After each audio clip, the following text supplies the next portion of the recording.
Amen. Ntabwo mfite ibintu byinshi nshobora kuvuga, kuye gushima Imana ko tubanye namwe kuri uyu munsi, muri uyu mugoroba.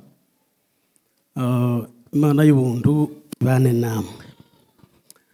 Ndishimira mwene data Professor hamwe na Madame. Ejo nibwo nabimenye kuko bari ino kaze neza. Njye nari mpagize igihe gitoya hano muri iri torero. Harimo Etienne na Dani n'abandi. Ni hano ndi. Kandi Imana ishimwe kubw'umuvugabutumwa wa Rubeni n'abandi bose. Asante sana. Aha dufite ubukwe. Kuva nabera ubu bukwe ngiye kubona n'ubwa kabiri bwiza cyane. Mukomere Imana amashyi bene data. Hari ubukwe ubushize nazaniwe Kampala n'umu apotre ngira ngo ni missionnaire witwa Nkunda Alice. Azana ubwo bukwe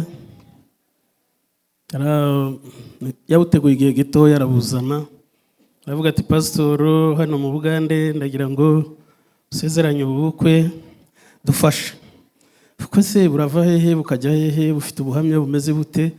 Bati bufite ubuhamya bwiza ariko burihuta, nyine dufashe. Mbaza ubuhamya bwabo, umva nta kibazo kirimo, ndabasezeranya.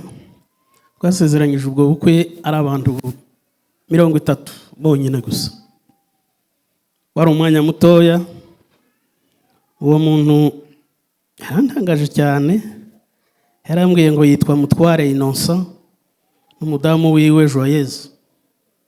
Ubwo bukwe bari bafite bwarantangaje. Papa wiwe simbaye nibuka izina ryiwe kuko atanditseho, nanditse ibindi. Bwari bumeze nk'ubu. Aba nabo niko byagenze. Pastor yarabimbwiye, nabo barabimbwiye. Nabaje amakuru yabo n'ubuhamya bwabo ni bwiza cyane. Bagize imyaka 12. Bafite icyangombwa cyabo kigendana n'ubuyobozi bwa leta.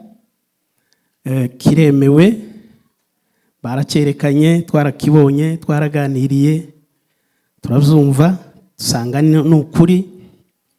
Kandi ubu bukwe burimo udushya twinshi, ariko dushobora kubumbira muri izo mbabazi, muri izo mpuhwe, mu buntu bw'Imana Imana yabagiriye.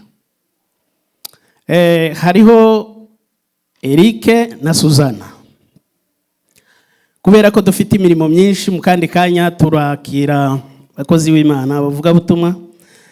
Abantu ntabwo najya mu bintu byo gusobanura ngo ubukwe ngo bugenda butya, ngo ubusobanuro bwabwo n'ubu. Abantu bashaka ngo babwirwe amavokabulaire menshi arunze. Oya, ubukwe aba bantu barakundanye. Umwe yitwa Eric, undi yitwa Suzana. Eric na Suzana rero bavukiye mu bihugu bibiri. Umwe yavukiye mu gihugu cya Kongo, undi avukira mu gihugu cya Kenya. Muri ibi bihe by'abantu bagiye bahura mu buryo butoroshye, abava muri Kongo bahunga bajya muri Kenya. Eric yagiye muri Kenya. Agezeyo ahumekerwa n'Imana. Suzana ahumekerwa n'Imana. Suzana irindi zina ryiwe ninde warimbwira? Wanjiru mu Minembwe murarigira. Wanjiru ni izina ryiza cyane, ngira ngo rivuye ku Mana. Kuri twebwe barahangaha ni Imana. Iyi ni intambwe itangaje. Nicyo gituma navuze ngo ubu bukwe ni ubukwe bugira kabiri mu makwe nasezeranyije yose mu myaka 40 irenga. bwanejeje mu buryo budasanzwe. Suzana Wanjiru na Eric Sematungo. Ibyo bintu birasobanura imbabazi z'Imana n'urukundo rw'Imana. Amen. Rero byabaye ngombwa kuko basezerana kuri uyu mugoroba. Ndagira ngo mbasomere amagambo make ya Eric. Sinjya mu bintu birya byo gukundana, abakobwa bagenza gutya n'abahungu bagenza gutya. Aba bantu n'umugabo n'umugore bari barasimbye uru rwego rwo kugira ngo basezerane ku mugaragaro imbere y'itorero. Mwebwe bari ahangaha bararusimbye. Uyu munsi wa none babona kuko ari ngombwa ko barugarura uru rwego rukabaho. Abefesi igice cya 5 umurongo waho wa 22 hariho amagambo meza areba aba bantu. Subiye inyuma ho gatoya, amagambo yandi meza ngiye kubasomera. Ndabasomera ijambo rya mbere rivuga ngo imibanire ishingiye ku isezerano. Imibanire ishingiye ku isezerano nta kindi cyayikomeza nkeretse Imana ubwayo. Imibanire ishingiye ku isezerano nta kindi cyayikomeza keretse Imana ubwayo. Kuva mukundanye umwaka wa mbere kugeza ku mwaka wa 10 kugeza kuri uyu munsi wa none, ndizera kuko rukundo Imana yabahaye n'uyu munsi wa none rukiriho. Iyo ni intambwe ya mbere mvuze. Iya kabiri kavuga ngo imibanire y'Imana n'abantu. Ntabwo abantu babaho bafite imibanire n'Imana ariko batayigirana n'abantu. Iyo mibanire yanyu mutayigiranye n'abantu, harimo ibintu bibiri bishobora gukomoka muri iyo mibanire. Icyambere,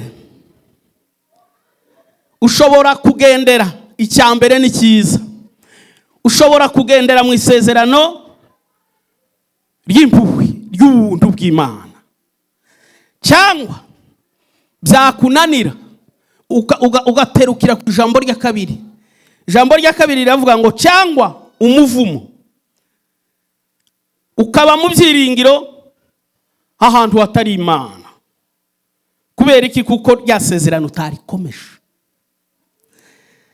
Hepfo gatoya hakavuga iki?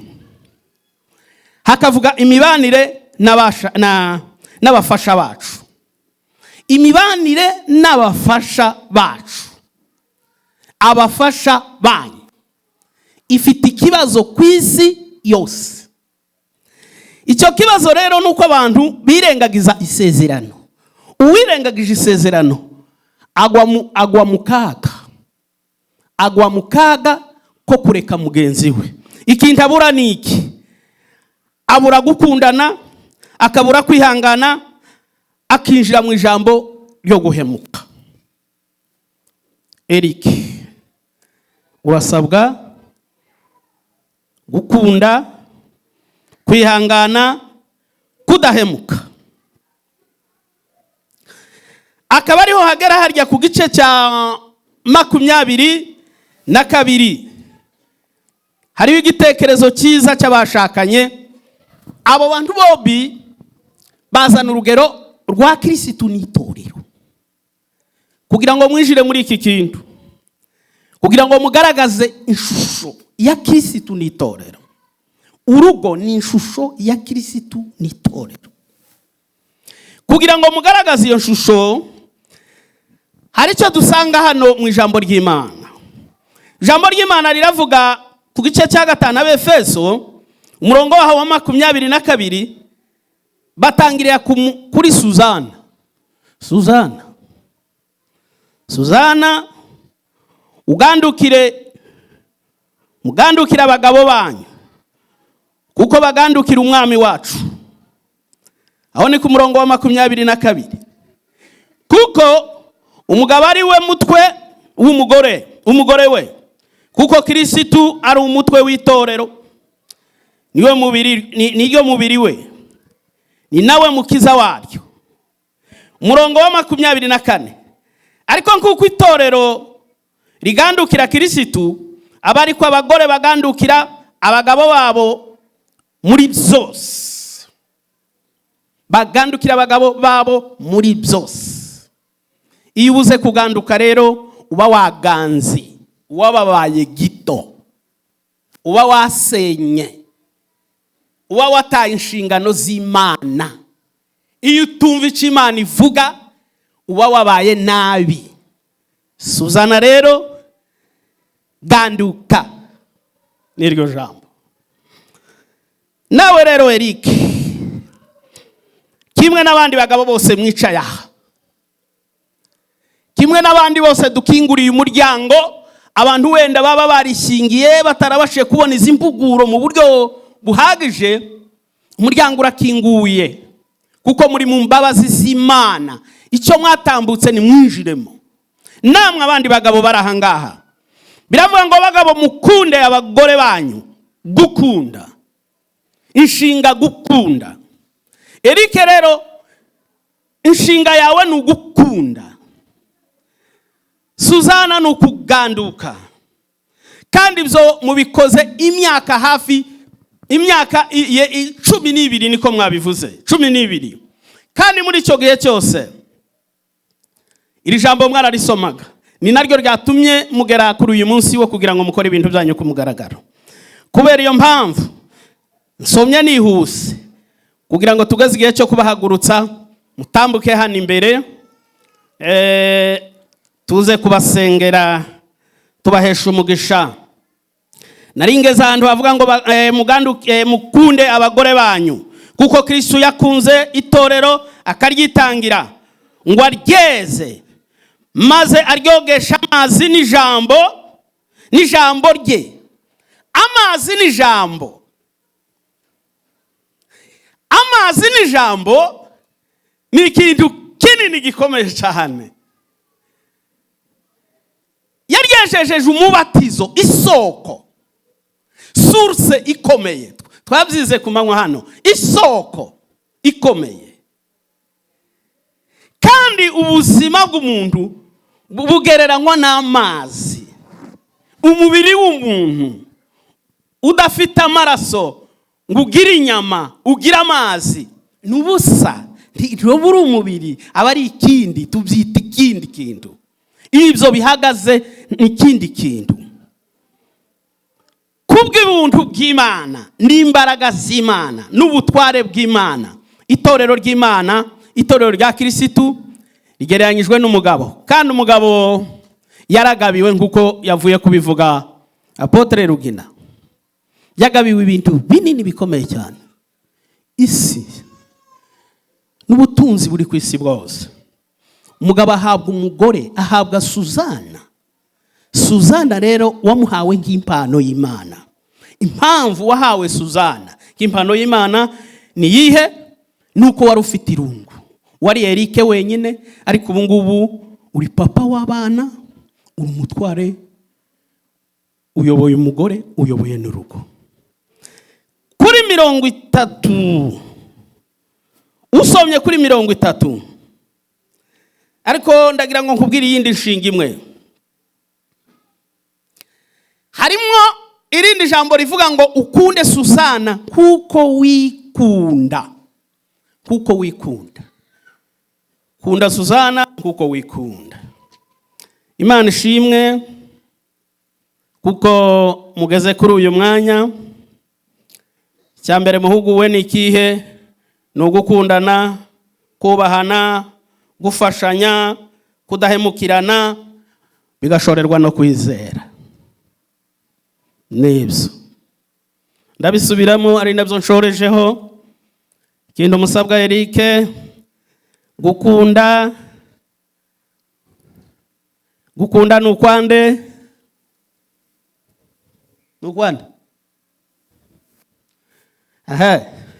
hanyuma rero kubaha kuri kurinde, mufashanye, mwirinde guhemukirana, kandi mwizere Kristo nk'umwami wanyu.